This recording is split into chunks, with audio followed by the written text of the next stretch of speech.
शरणम्। ॐ शिव परात् परं शिव ओंकारा शिव तव शरणम्। शिव शरणम। ओम शिव ओम हमेशा ये उच्चारित होते रहना चाहिए। ओम शिव परात् परम शिव ओंकारा शिव तव शरणम। नमामि शंकर भवानी शंकर उमा महेश्वर तव शरणम्। ओम शिव परात् परम शिव ओम। क्यों शिव? क्यों शिव? इसलिए कि हम क्या देखते हैं कि जब कोई भी विपदा, हम सबों को नहीं, देवताओं को, जब देवताओं को कोई विपदा आती है तो वो दौड़ते हैं महादेव के पास, शिव के पास। इसीलिए शिव, वो चाहे भगवान राम हो या भगवान कृष्ण हो या जो भी हो, इंद्र हो, वरुण हो, मरुत हो, कोई विपदा यदि आए तो कौन है सहारा देने वाले? ओम शिव परात् परम, सबसे परम ओंकारा शिव तव शरणम्। नमामि शंकर भवानी शंकर उमा महेश्वर तव शरणम्। ओम नमः शिवाय, ओम नमः शिवाय, ओम नमः शिवाय, ओम नमः शिवाय। पिछले दिनों हम सबों ने क्या देखा? देवासुर संग्राम, समुद्र मंथन, और समुद्र मंथन से उससे जो प्रथम चीज निकलती है, क्या निकला? सबसे पहला समुद्र मंथन से, यह प्रश्न है, इसे आप लोग कमेंट में लिख करके हमें भेजेंगे। समुद्र मंथन से क्या क्या निकला और सबसे पहले क्या निकला? तो हम क्या देखते हैं कि समुद्र मंथन से वह जो समुद्र में जितने भी पाप रूपी मैल था, वह विष के रूप में एक घड़े में आता है और सभी अब परेशान होते हैं कि इस विष का पान कौन करे। तो सभी लोग पहुंचते हैं महादेव के पास में, और महादेव तो फिर महादेव है। ओम शिव परात् परम शिव ओंकारा शिव तव शरणम्। नमामि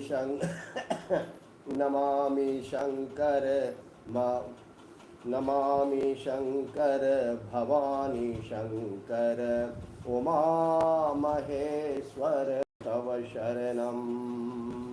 ओम नमः शिवाय, ओम नमः शिवाय, ओम नमः शिवाय, ओम नमः शिवाय, ओम नमः शिवाय, ओम नमः शिवाय, ओम नमः शिवाय, ओम नमः शिवाय।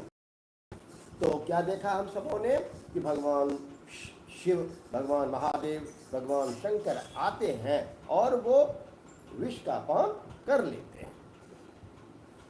तो अब आज हम लोग जो सुनेंगे वह क्या चर्चा करेंगे? समुद्र से अब विष के बाद क्या निकलता है? अमृत। अब अमृत का प्रकट होना, और फिर अमृत तो अमृत है, उसके लिए तो सभी व्याकुल रहते हैं लेने के लिए। अमृत को कौन छोड़ता है? तो अमृत के लिए अब सभी असुरों में, देवताओं में संग्राम होता है। तो अब देखिए कि क्या होता है कि भगवान श्री हरि, श्री नारायण मोहिनी रूप में आते हैं, और अब उनकी लीला यहाँ हम लोग सुनेंगे। श्री कृष्ण गोविंद हरे मुरारे, हे नाथ नारायण वा। और सुनते समय राममय, कृष्णमय, शिवमय, कोई काम करे, काम करते रहना है। बार बार कहता हूं कि ये मेरा काम ही बना दिया है प्रभु शिव ने, ये पढ़ना और पढ़ाना। मेरा नाम भी पाठक है और पाठक का अर्थ भी होता है पढ़ना और पढ़ाना, पढ़ने वाला, पढ़ाने वाला। तो आज भी 24 घंटे में 20 घंटा मेरा पुस्तक और बच्चों के साथ में गुजरता है। यह प्रभु शिव और माता सरस्वती की परम कृपा है। श्री कृष्ण गोविंद हरे मुरारे, हे नाथ नारायण वासुदेव। तो अब प्रभु श्री नारायण, महर्षि वेदव्यास, श्री महादेव, माता पिता, सभी देवी देवताओं को प्रणाम करके श्रीमद् भागवतम अष्टम स्कंध और अष्टम स्कंद के अष्टम अध्याय को पढ़ना प्रारंभ करते हैं। जय श्री हरि। ओम परमात्मने नमः। ओम नमो भगवते वासुदेवाय। ओम नमो भगवते वासुदेवाय। समुद्र से अमृत का प्रकट होना और भगवान का मोहिनी अवतार ग्रहण करना। श्री शुकवाच पीते गरे वृषंकेन, गरल विष, पीते गरे वृषंकेन प्रीतास्ते मरदानवाः, ममंतोस्तर्षा सिंधुं हविर्धानी ततो भवत्। श्री सुखदेव जी कहते हैं, इस प्रकार जब भगवान शंकर ने विष पी लिया तब देवताओं और असुरों को, दोनों को बड़ी प्रसन्नता हुई। वे फिर नए उत्साह से समुद्र मंथन में लग गए और इससे क्या हुआ कि तब समुद्र से कामधेनु प्रकट हुई। तामग्निहोत्री मृषयो जगृहुर्ब्रह्मवादिनः, यज्ञस्य देवयानस्य मेध्याया हविषेन्द्रपम्। वह अग्निहोत्र की सामग्री उत्पन्न करने वाली थी, इसलिए ब्रह्मलोक तक पहुँचाने वाले यज्ञ के लिए उपयोगी पवित्र घी, दूध आदि प्राप्त करने के लिए ब्रह्मवादी ऋषियों ने उसे ग्रहण कर लिया। किसे ग्रहण किया? कामधेनु को। ततः उच्चैश्रवा नामो, सभी जानते हैं उच्चैश्रवा क्या था? आप लोग देखते रहिए, कमेंट में जानते रहिए, देखते रहिए, रमे रहिए। राम रामेति रामेति रमे रामे। कोई काम कर रहे हैं, काम करते रहना है। गाड़ी चला रहे हैं, गाड़ी चल रहा है, शिक्षक हैं, पढ़ा रहे हैं, लेकिन मन में राम रामेति रामेति रमे रामे मनोरमे सहस्रनाम तत्तुल्यं राम नाम वरानने। ततः उच्चैश्रवा नामो हयो भूश्चंद्र पाण्डुरः, तस्मिन् बलिः स्पृहां चक्रे नेन्द्र ईश्वर शिक्षयाम्। उसके बाद उच्चैश्रवा नाम का घोड़ा निकला। वह चंद्रमा के समान श्वेत वर्ण का था। बलि ने उसे लेने की इच्छा प्रकट की। इंद्र ने उसे नहीं चाहा, क्योंकि भगवान ने पहले ही उन्हें बता दिया था कि तुम इसके लिए प्रस्ताव नहीं रखोगे, तुम इसे लेने की चाह नहीं रखोगे। उच्चैश्रवा किसका नाम था? सभी जानते हैं, बच्चों के लिए घोड़ा। ततः ऐरावतो नामो वारणेन्द्रो वनिर्गतः, दंतैश्चतुर्भिः श्वेतार्द्रे हरन् भगवतो महीम्। तदुपरांत इसके बाद क्या होता है? इसके बाद ऐरावत नाम का सर्वश्रेष्ठ हाथी निकला। और जिज्ञासा तो होती है, जिज्ञासा बनी रहनी चाहिए बच्चों के लिए कि क्या आप जानते हैं कि उस हाथी के कितने दांत थे? हम लोग तो पढ़ाते भी हैं कि हाथी के 2 दांत दिखाने के होते हैं, हाथी के 2 दांत होते हैं, लेकिन ऐरावत नाम का जो हाथी था उसके 4 दांत थे। ततः ऐरावतो नामो वारिणे वनिर्गतः दंतैश्चतुर्भिः, चतुर्भिः दंतै, 4 दांत, बड़े बड़े 4 दांत थे जो उज्जवल वर्ण कैलाश की शोभा को भी मात करते थे। कौस्तुभाख्यम बुधो रत्नं पद्मरागो महोदधे तस्मिन् हरिः स्पृहां चक्रे वक्षलंकरणे मनो। कौस्तुभ मणि, मणि तो मणि होती है, उसकी शोभा तो दर्शनीय थी। उसके बाद कौस्तुभ नामक पद्मराग मणि समुद्र से निकले। उस मणि को अपने हृदय पर धारण करने के लिए अजीत भगवान ने लेना चाहा। ततो भवत परिजातः सुरलोक विभूषणम पूरयत्यर्थिनो योर्थो शाश्वत भुवि यथा भवान। आज क्या प्रसंग चल रहा है कि समुद्र मंथन से क्या क्या, किन किन रत्नों की प्राप्ति हुई, क्या क्या चीज की हमें प्राप्ति हुई। तो अभी तक हम लोगों ने किन किन चीजों को देखा? पिछले अध्याय में देखा था विष के बारे में, और इस अध्याय में हम लोग ने क्या क्या देखा? तो सबसे पहला चीज आप लोग बोलिए क्या था?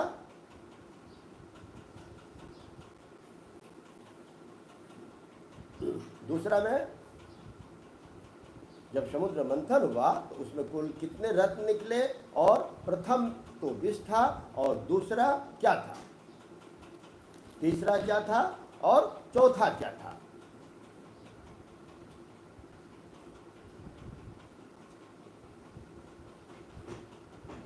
बोलिए, आप लोग उसको लिखिए क्या क्या क्या अभी हमने बोला है, तुरंत बोला है। आप लोग इसको कमेंट में लिखिए कि इसके बाद समुद्र मंथन में विष के बाद किस चीज, कौन सा चीज निकला। बहुत अच्छा, बहुत अच्छा। चलिए बोलिए, लिखते कमेंट में लिखिए इसको। तो हम क्या देखते हैं इसके बाद? कामधेनु। दूसरा नंबर में क्या आता है? कामधेनु। और तीसरा नंबर में किस चीज की, कौन चीज आते हैं? घोड़ा। उस घोड़े का नाम क्या था? उस घोड़े का अश्व का नाम था उच्चैःश्रवा। उच्चैःश्रवा नाम के कामधेनु आते हैं। और फिर उसके बाद हमें क्या आता है? ऐरावत नाम के हाथी। और ऐरावत हाथी के बाद कौस्तुभ मणि। कौस्तुभ मणि के बाद ततो भवत पारिजातः सुरलोक विभूषणम पूरत्यर्थिनो योर्थे शश्वत भुवि यथा भवान। इसके बाद स्वर्गलोक की शोभा को बढ़ाने वाले कल्प वृक्ष निकला। वह याचकों की इच्छाएं, उनकी इच्छित वस्तु देकर वैसे ही पूर्ण करता है जैसे पृथ्वी पर तुम सबकी इच्छाएं पूर्ण करते हो। अब इसके बाद जो निकलता है वह सबों को परेशान कर देता है, और वो क्या है? वह है अप्सरा। तो देवता हो या दानव हो, सभी उनके पीछे दीवाने हो जाते हैं। तत्पश्चात अप्सरो जाता निष्कंटकः सुवाससः रमणीयः स्वर्गिणां वल्गो गति लीलावलोकनेह। उसके बाद अप्सराएं प्रकट हुई। वे सुंदर वस्त्रों से सुसज्जित एवं गले में स्वर्ण हार पहने हुए थी। वे अपनी मनोहर चाल और विलास भरी चितवन से देवताओं को आने वाले थे। और अप्सरा के बाद जो आते हैं उनके लिए हम सभी ललायित रहते हैं, उनके लिए हम सभी प्रार्थना करते रहते हैं, उनके लिए ही हम सभी कार्य करते हैं। तो कौन सा चीज़ है जो कि हम सबको कार्य करने के लिए प्रेरित करती है? वह क्या है? लक्ष्मी।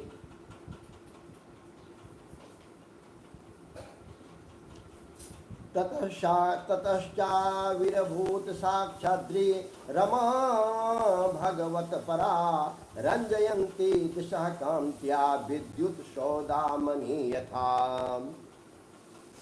और उसके बाद शोभा की मूर्ति स्वयं भगवती लक्ष्मी देवी प्रकट हुई।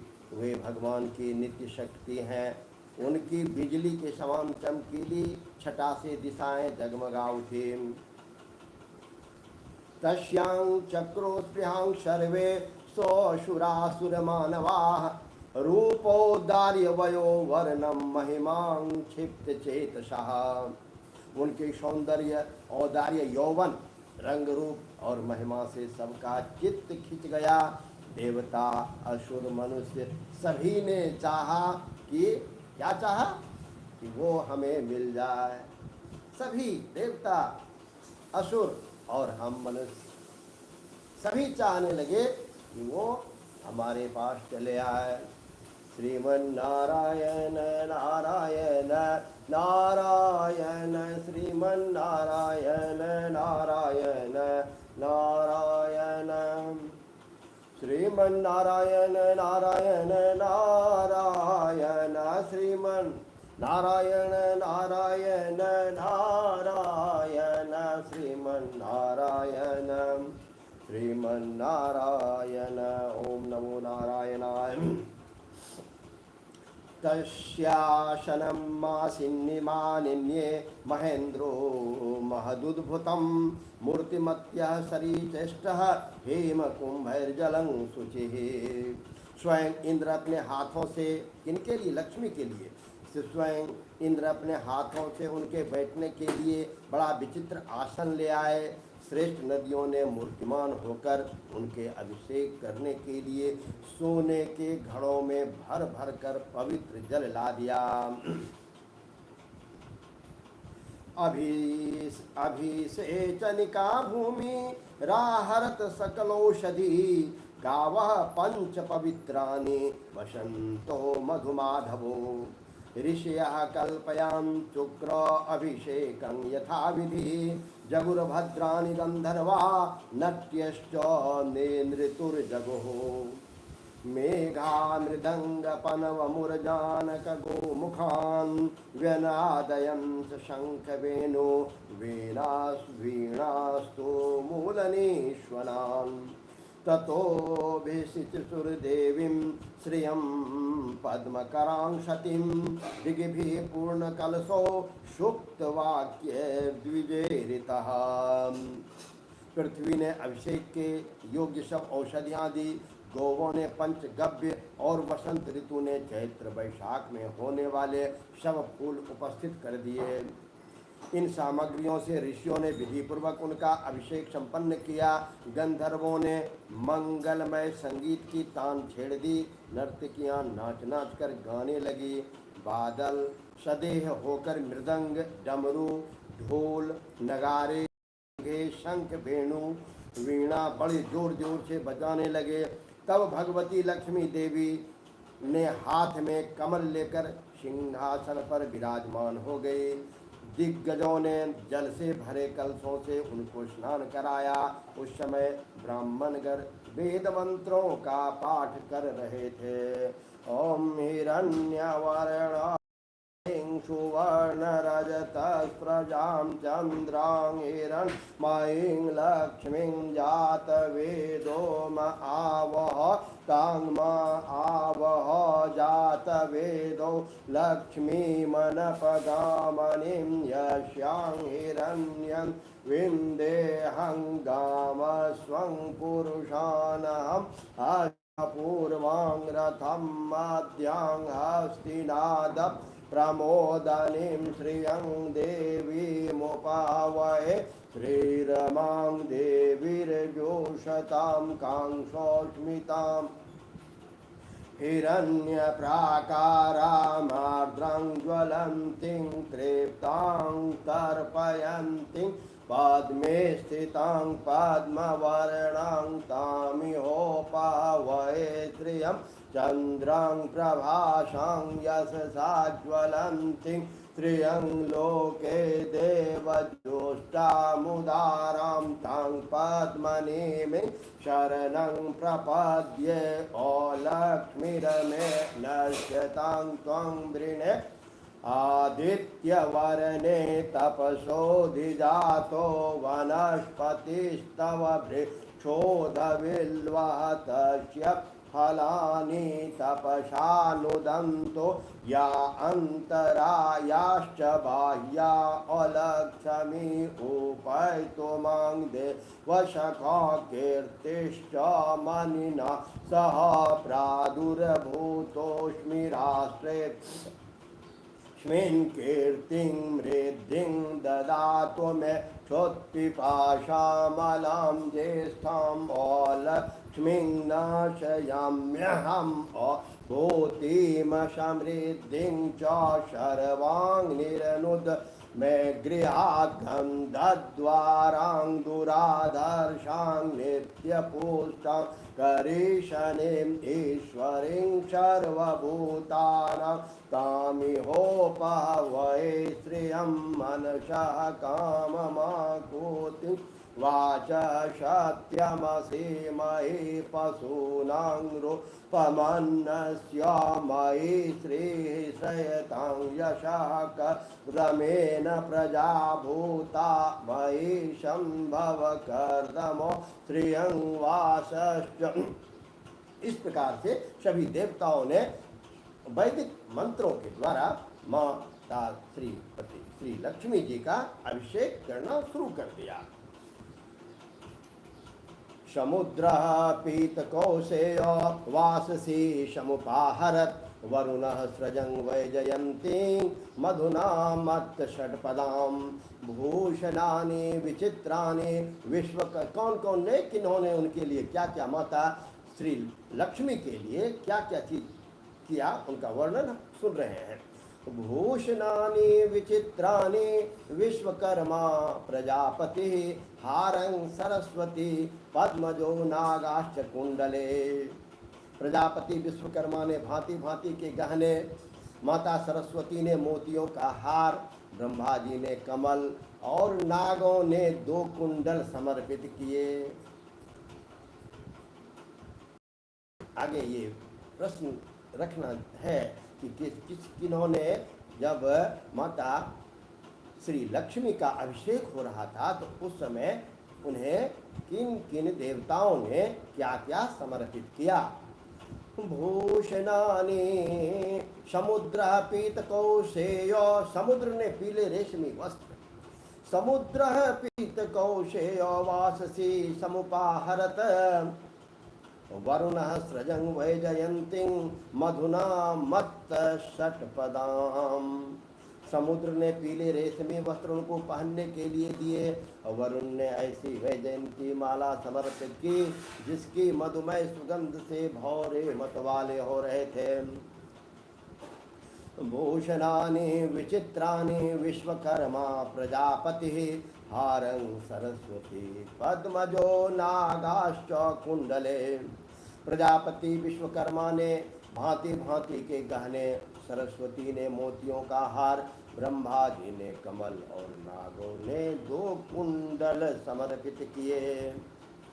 ततः कृतस्त्वयनोत्पलस्रजं नदद्विरेफां परिगृह्य पाणिना चचालवक्त्रं सुकपोलकुण्डलं सबीढहासं दधतिं सुशोभनम् स्तनद्वयं चातिकृशोदरी समं निरन्तरं चन्दनकुङ्कुमोक्षितं ततस्ततो नुपुरवल्गो सिञ्चिते विसर्पति हेमलते वशा बभो विलोकयन्ति निर्वद्यमात्मनः पदं ध्रुवं चाभ्यभिचारि सद्गुणां गन्धर्वयक्षासुरसिद्धचारण त्रैविष्टपेयादिसुनान्वविन्दत नूनं तपो यस्य नो मृन्मन्यो निर्जयो ज्ञानं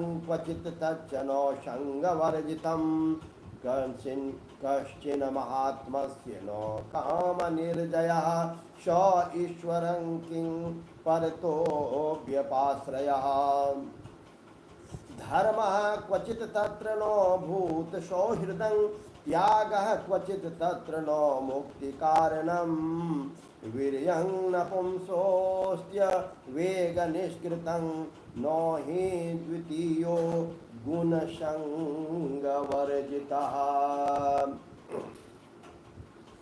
इसके बाद लक्ष्मी जी ब्राह्मणों के स्वस्तेन पाठ कर चुकने पर जो अभी आप लोगों ने सुना, ओम हिरण्यवर्णां हरिणीं सुवर्णरजतस्रजां चंद्रां हिरण्मयीं लक्ष्मीं जातवेदो महावह। इस प्रकार ये वैदिक पाठ। और या श्री स्वयं सुकृतिना भवनेष्वलक्ष्मी पापात्मनां कृतधियां हृदये सुबुद्धि भाषतां कुलजन प्रभवे सुलज्जा तां त्वं लताश्म परिपालय देवी विश्वम। हे देवी, अब आप पूरे विश्व का पालन पोषण करो। मार्कंडेय पुराण। इसके बाद ब्राह्मणों के स्वस्ति पाठ कर चुकने पर अपने हाथों में कमल की माला लेकर उसे सर्वगुण संपन्न पुरुष के गले में डालने चली। अब माता लक्ष्मी जी माला लेकर के चली वरण करने को।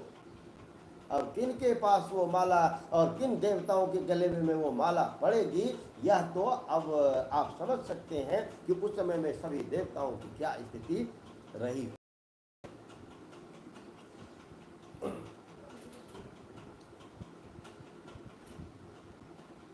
ब्राह्मणों के स्वस्तेन पाठ कर चुकने पर अपने हाथों में कमल की माला लेकर सर्वगुण संपन्न पुरुष के गले में डालने के लिए चली। अब कौन सर्वगुण संपन्न है?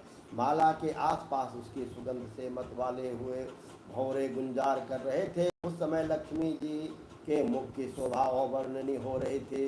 सुंदर कपूलों पर कुंडल लटक रहे थे। लक्ष्मी जी कुछ लज्जा के साथ मंद मंद मुस्कुरा रही थी। उनकी कमर बहुत पतली थी, दोनों स्तन बिल्कुल सटे हुए और सुंदर थे। उन पर चंदन और केसर का लेप किया हुआ था। जब वे इधर उधर चलती थी तब उनके पाए जीव बड़ी मधुर झनकार निकालती थी। ऐसा जान पड़ता था मानो कोई सोने की लता इधर उधर घूम रही हो। वे चाहती थी कि मुझे कोई निर्दोष और समस्त उत्तम गुणों से नित्य युक्त अविनाशी पुरुष मिले तो मैं उसे अपना आश्रय बनाऊं, मैं उसे वरण करूं। परंतु गंधर्व, यक्ष, असुर, सिद्ध, चारण, देवता आदि में कोई भी वैसा पुरुष उन्हें नहीं मिला। ओम श्री नारायणम, ओम श्री नारायण, ओम श्री नारायण। अब वे मन ही मन सोचने लगी, कोई तपस्वी तो है परंतु उन्हें क्रोध आने पर विजय नहीं प्राप्त होती, क्रोध पर विजय प्राप्त नहीं होती। किन्हीं में ज्ञान तो है परंतु वे पूरे अनासक्त नहीं हैं। कोई तो बड़े महत्वशाली हैं परंतु वे काम को भी नहीं जीत सके हैं। किसी में ऐश्वर्य तो बहुत है परंतु वह ऐश्वर्य ही किस काम का जब उन्हें दूसरों का सहारा लेना पड़े। किसी में धर्माचरण तो है परंतु प्राणियों के प्रति वे प्रेम का पूरा बर्ताव नहीं करते। त्याग तो है परंतु केवल त्याग तो मुक्ति का कारण नहीं है। किन्हीं किन्हीं में वीरता तो अवश्य है परंतु वे भी काल के पंजे से बाहर नहीं है। अवश्य ही कुछ महात्माओं में विषयाशक्ति नहीं है परंतु वे तो निरंतर अद्वैत समाधि में ही तल्लीन रहते हैं। किसी किसी ऋषि ने आयु तो बहुत लंबी प्राप्त कर ली है परंतु उनका शील मंगल भी मेरे योग्य नहीं है। किन्हीं में शील मंगल भी है परंतु उनकी आयु का कुछ ठिकाना नहीं। अवश्य ही किन्हीं में दोनों ही बातें हैं। क्वचित् चिरायुर्नहि शील मंगलम क्वचिदप्यस्ति न वेद्यमायुषा यत्रो भयं कुत्र नो शोभ्य मंगलः सुमंगलः कश्चन कांक्षते हिमाम। एवं विमृश्याव्यभिचारि सद्गुणैर्वरं निजैर्काश्रयता गुणाश्रयं बभ्रे वरं सर्वगुणे परीक्षितं रमा मुकुंदं निरपेक्षमीक्षितम्। अभी जो हम सभी पढ़ रहे हैं वो माता लक्ष्मी को किस प्रकार का वर चाहिए, माँ लक्ष्मी किसे वरण करना चाहती है, अपने वर के रूप में उनके गुणों का वर्णन सुन रहे हैं। एवं विमृश्या व्यभिचारि सद्गुणे वरं निजैर्काश्रयता गुणाश्रयं रवे वरं सर्वगुणैरपेक्षितं रमा मुकुंदं निरपेक्षमीप्सितं पश्यं सदेश उशतिं नवकं च मालां मध्यन्मधुव्रतवरूथ गिरोपधुष्टां तस्थो निधाय निकटे तदुरः स्वधाम सव्रीडहासविकषन्नयेन तस्या स्त्रियस्त्री जगतो जनको जनन्या वक्षो निवासमकरोत परमं विभूते श्री स्वा प्रजा स्वकरुणेन निरीक्षणेन यत्र स्थिते धयत साधिपतिं त्रिलोकान् शङ्खतुर्यमृदङ्गं वादित्राणां पृथुस्वनः देवानुगानं स्वस्त्रीणां निर्णितां गायतामृतम्। तो अब क्या होता है, इस प्रकार सोच विचार करके अंत में श्री लक्ष्मी जी ने अपने चिर अभिष्ट भगवान को ही वर के रूप में चुना, क्योंकि उनमें समस्त सद्गुण नित्य निवास करते हैं। प्राकृत गुण उनका स्पर्श नहीं कर सकते, अनिमा आदि समस्त गुण उनको चाहा करते हैं, परंतु वे किसी की भी अपेक्षा नहीं रखते। वास्तव में लक्ष्मी जी के एकमात्र आश्रय भगवान ही हैं, इसी से उन्होंने उन्हीं को वरण किया। श्री कृष्ण गोविंद हरे मुरारे हे नाथ नाथ। आप सबों ने अभी सुना, कितना सुंदर प्रसंग था, इसे फिर आप लोग पढ़िए। श्रीमद् भागवतम अष्टम स्कंद अष्टम अध्याय, इसको निकाल के पढ़िए कि माता लक्ष्मी जो जब अपने देवताओं में, पुरुषों में जब अपने वर के वरण के लिए घूम रही थी, तो वो क्या क्या गुण उनमें देखती थी और उन्होंने प्रभु श्री हरि में क्या देखा कि उन्हें वरण किया। श्री कृष्ण गोविंद हरे मुरारे हे नाथ नारायण वासुदेव। श्री कृष्ण गोविंद हरे मुरारे हे नाथ नारायण वासुदेव।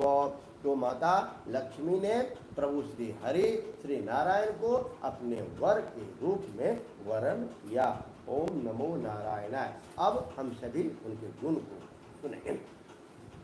शंख तुर्य मृदंगानां वादित्राणां पृथुस्वनः देवानुगानां शस्त्रीणां नृत्यतां गायतामृतां ब्रह्मरुद्रांगिरो मुख्या सर्वे विश्वसृजो विभुम् इडीरे वितथैर्मन्त्रैस्तल्लिङ्गे पुष्पवर्षिणाम् श्रिया विलोकिता देवा स्वप्रजापतयः प्रजा शीलादिगुण संपन्ना लेभिरे निवृते पराम निस्त्वानोलुपराजन निरुद्योगा गतत्रपा यदा चोपेक्षिता लक्ष्म्या वभुर्दैत्य दानवाम् अथाशीदवारुणी देवी कन्या कमललोचना असुरा जगृभुस्तांगे हरेरनुमतेन ते।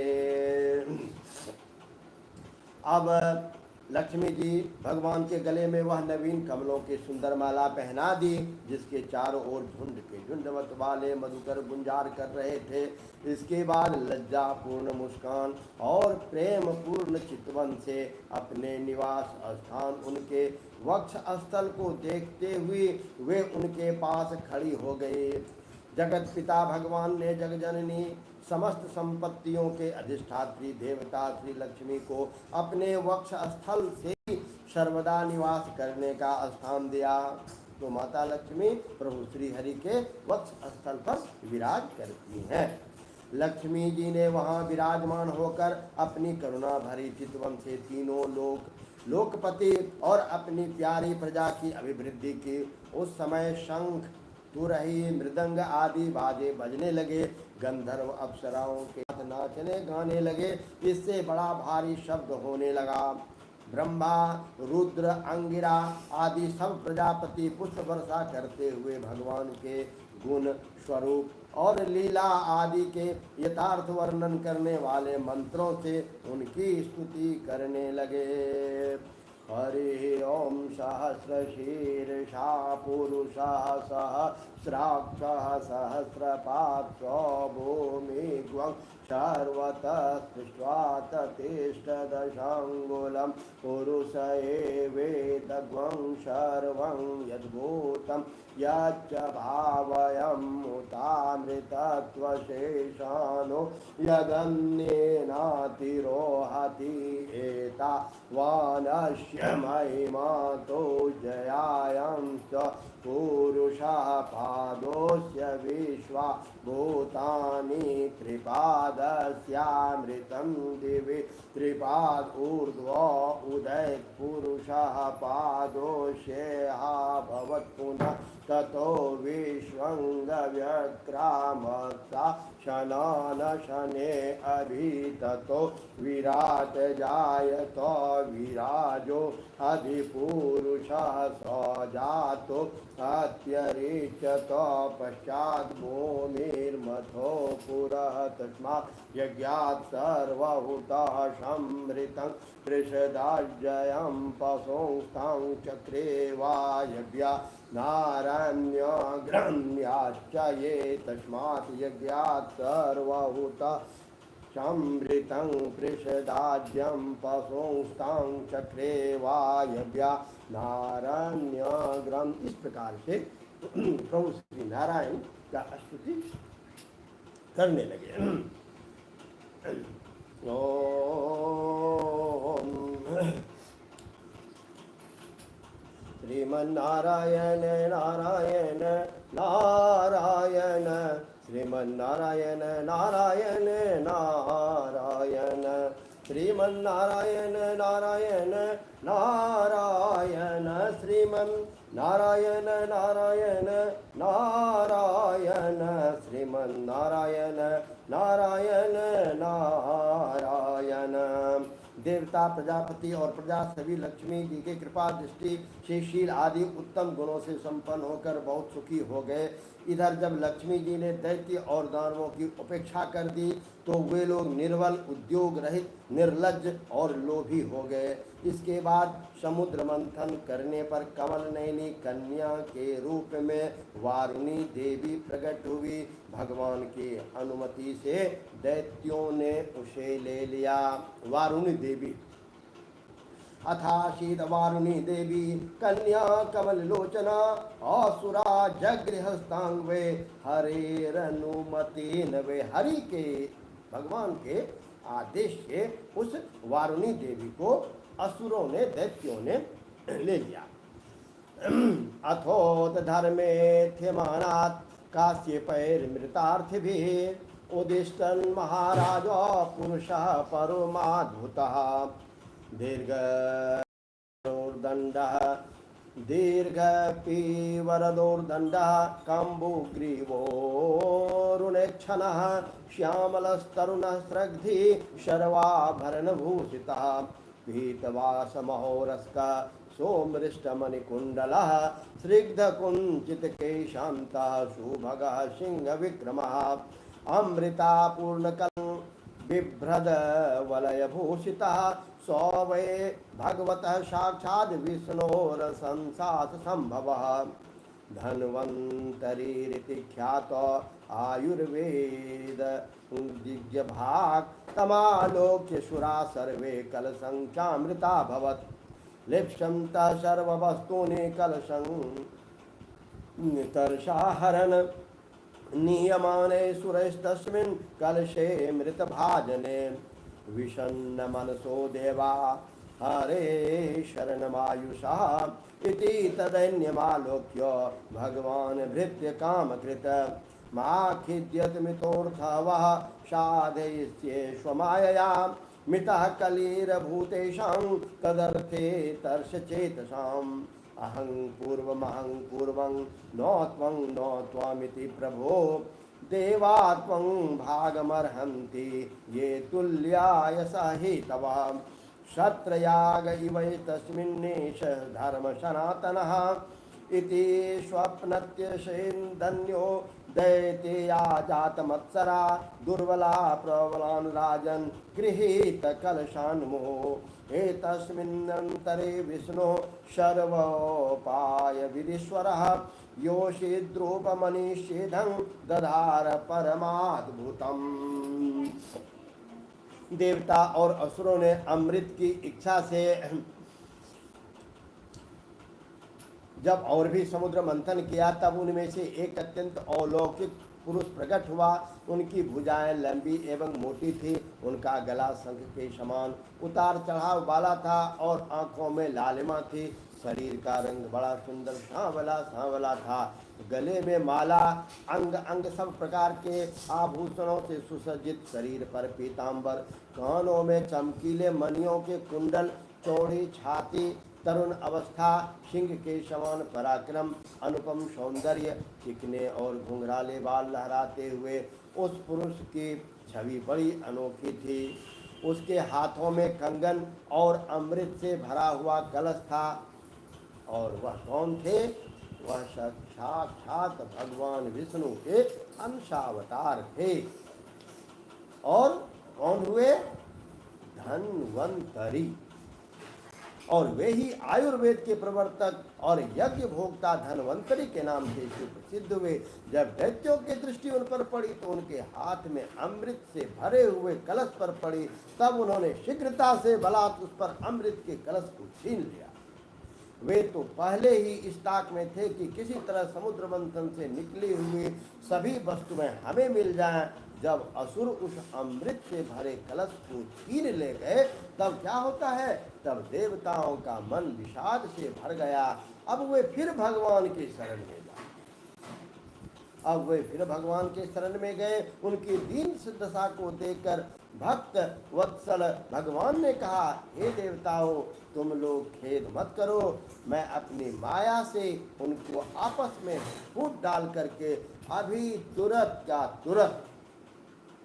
अभी मैं शीघ्र तुम सबों का काम संपन्न कर देता हूँ।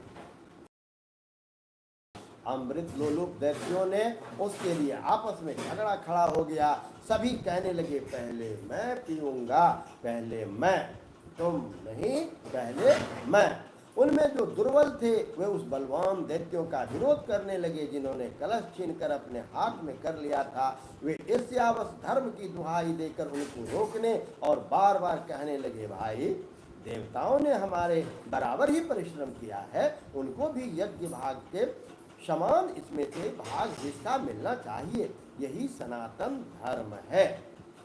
सनातन धर्म का व्याख्या, सनातन धर्म का बहुत अच्छा व्याख्या सनातन धर्म क्या है वह भागवत के अष्टम स्कंद के अष्टम अध्याय के 39वें श्लोक में मिलता है। देवा स्वं भागमर्हन्ति ये तुल्याय सहेतवः क्षत्र भाग इवै तस्मिन्नेष धर्म सनातना। कि किसी भी परिश्रम का, किसी भी फल का बराबर हिस्सा सबों में होना चाहिए। इस प्रकार इधर दैत्यों में तू मैं हो रही थी और उधर सभी उपाय जानने वाले स्वामी चतुर शिरोमणि भगवान ने अत्यंत अद्भुत और अवर्णनीय स्त्री का रूप धारण कर लिया। प्रेक्षणीयोत्पलश्यामं सर्वावयव सुंदरम समान कर्णाभरणं शूकपोलोलशाननं नवयौवन निर्वृत्तस्तनभार कृशोदरं मुखामोदानुरक्ता लिंझङ्कारोद्विग्रलोचनं बिभ्रत् स्वकेशभारेण मालामुत्फुल्लमल्लिकां सुग्रीवकण्ठाभरणं सुभुजाङ्गदभूषितम् विरजाम्बरशम्बित नितम्बद्वीपशोभया काञ्च्या प्रविलसद्गल्मो चलसञ्चरणोपुरं सविरलस्मितविक्षिप्त भ्रूविलासवलोकने दैत्ययोथपचेतसुः काममुद्दीपयन् मोह। क्या होता है? शरीर का रंग नीलकमल के समान श्याम एवं देखते ने के योग्य था। अंग प्रत्यंग बड़े ही आकर्षक थे। उस मोहिनी रूप भगवान श्री हरि थे। दोनों कान बराबर और कर्णफूल से सुशोभित थे। सुंदर कपोल, ऊंची नासिका और रमणीय मुख। नई जवानी के कारण स्तन उभरे हुए थे और उन्हीं के भार से कमर पतली हो गई थी। मुख से निकलती हुई सुगंध के प्रेम से गुनगुनाते हुए भौरे उनके आसपास टूट पड़ रहे थे, जिससे नेत्रों की कुछ घबराहट का भाव आ जाता था। अपने लंबे केश पासों में उन्होंने खिले हुए बेलों के पुष्पों की माला गूंथ रखे थे। सुंदर गले में कंठ के आभूषण और सुंदर भुजाओं में बाजूबंद सुशोभित थे। इनके चरणों की नुपुर मधुर ध्वनि से रुनझुन कर रहे थे और स्वच्छ साड़ी से ढके नितंब द्वीप पर शोभायमान करधनी अपनी छटा छिड़का रही थी। अपनी नाचती हुई तिरछी भौहें और विलास भरी चितवन से मोहिनी रूपधारी भगवान दैत्य सेनापतियों के चित्त में बार बार कामोद्दीपन करने लगे। श्रीमन्नारायण नारायण नारायण श्रीमन् नारायण नारायण नारायण श्रीमन्नाथ। तो क्या देखा हम सबों ने? जब अमृत के घड़े को असुरों ने अपने पास ले लिया और देवताओं को नहीं मिला, तब फिर देवता सभी श्री हरि के पास जाते हैं और प्रभु श्री हरि मोहिनी रूप में वहाँ आते हैं और असुरों को मोहित करके इस प्रकार से उनसे अमृत का पान सभी देवताओं को करा देते हैं। इसका वर्णन हम सभी अगले अध्याय में कल इसी समय हम सभी सुनेंगे। और श्री हरि की चर्चा हमेशा होती रहनी चाहिए। मन लागी मेरा यारा फकीरी में, जो सुख लागे राम भजन में, जो सुख लागे राम भजन में, सो सुख नहीं अमीरी में। मन लागी मेरे यारा फकीरी में। और शिव का जप हमेशा होते रहना चाहिए। ओम शिव परात्परम शिव ओंकारा शिव तव शरणम नमामि शंकर भवानी शंकर उमा महेश्वर तव शरणम। ओम नमो नारायण, ओम नमो नारायण। जो भी भूल चूक गलती हुई हो उसके लिए मैं क्षमा प्रार्थी हूँ। और आप सबों को यदि मेरा यह कार्य अच्छा लगता हो तो आशीर्वाद देते रहिए। ये आप सबों के आशीर्वाद का ही यह फल है कि मैं यह पाठ कर पा रहा हूँ। अन्यथा कहाँ इस कलयुग में पेट की कहता है बुभुक्षितम किं न करोति पापम। पेट की जो भूख है वह क्या न करने को मजबूर कर दे। और प्रभु श्री हरि ने हमारे दोनों हाथों में इस प्रकार से इस ग्रंथों को पकड़ा दिया है, तो ये तो उनकी बहुत बड़ी कृपा है कि हमेशा मैं इन पुस्तकों के साथ रहता हूँ।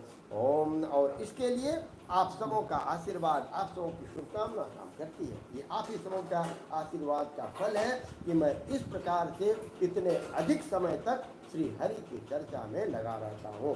तो आप सबों को भी मेरा प्रणाम जो भी भूल चूक गलती हुई हो उसके लिए मैं क्षमा प्रार्थी हूँ।